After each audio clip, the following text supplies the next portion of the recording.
If your brain feels foggy, forgetful, or like suddenly it's not working the way it used to, I want to talk about what helped me understand my first brain fog moment in perimenopause. In this video, I'll share the first thing I would look at before anything else, one adaptogen I started taking for brain support, a lifestyle change that made a huge difference, and the deeper question that might change your entire relationship with yourself in this season. Because this is not just about fixing brain fog, it's about learning how to work with your body instead of constantly overriding it. I had my first real brain fog in this cycle. I'm 44, turning 45 in August, and even though I knew brain fog could happen in perimenopause, I had never experienced it like this before at this level. And honestly, it was unsettling. I forgot to show up to a meeting, even though I had seen it on the calendar in that morning. I kept losing my phone.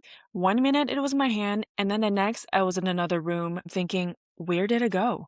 And the strangest part is that sometimes it was right on this table in front of me, but I just couldn't see it. It felt like my brain just wasn't processing information the way it normally does. At the same time, everything felt overwhelming. The clutter in the house, the idea of spring cleaning, making decisions, even starting basic tasks felt like too much. And I remember hearing about this before, but experiencing it was unreal. I felt tired all the time, foggy, emotionally flat, and less like myself. And what I noticed is this happened after a few nights of poor sleep. I was technically sleeping 8 hours, but it was not continuous sleep.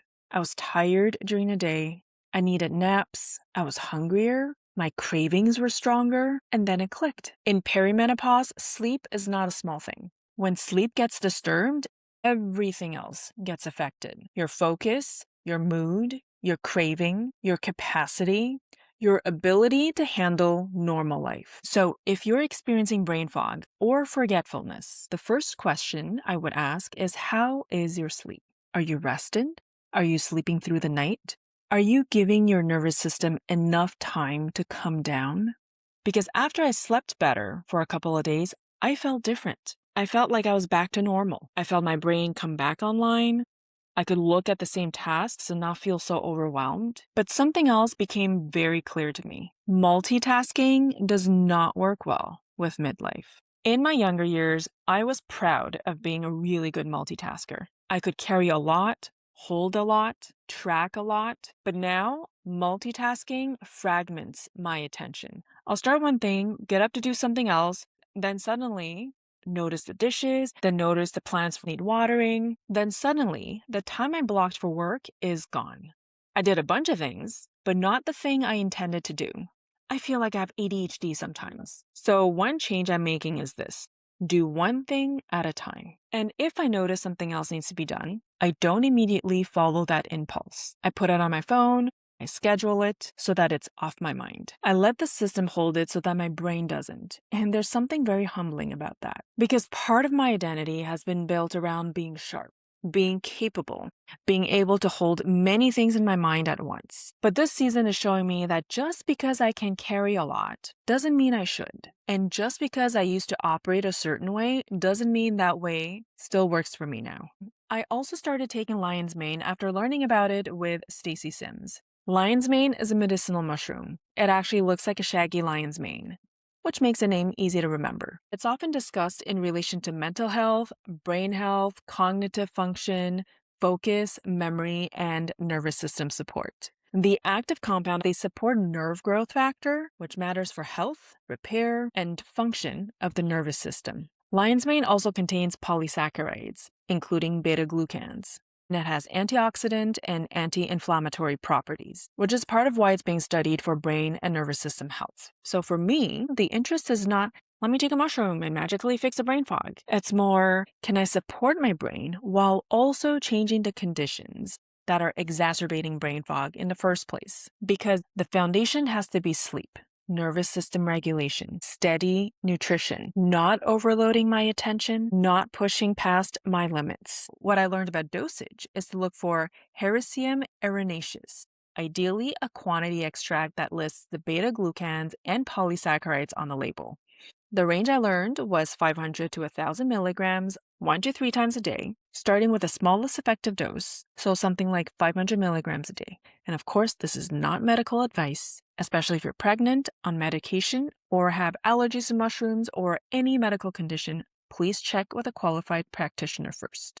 If this is already useful, make sure to subscribe. I talk about perimenopause in a way that connects modern signs, symptoms, and the deeper changes this season can bring, so you can understand what's happening and work with your body in this season. In this season, I'm not only asking, how do I get rid of this brain fog? I'm asking, how do I support my brain differently? How do I work with my nervous system instead of constantly overriding it? And how do I build a life and a business that doesn't require me to operate like a machine? Because there's something deeper here too. Maybe brain fog is not just a symptom to manage. Maybe it's an invitation to stop operating like I have to remember everything, hold everything, and push through everything.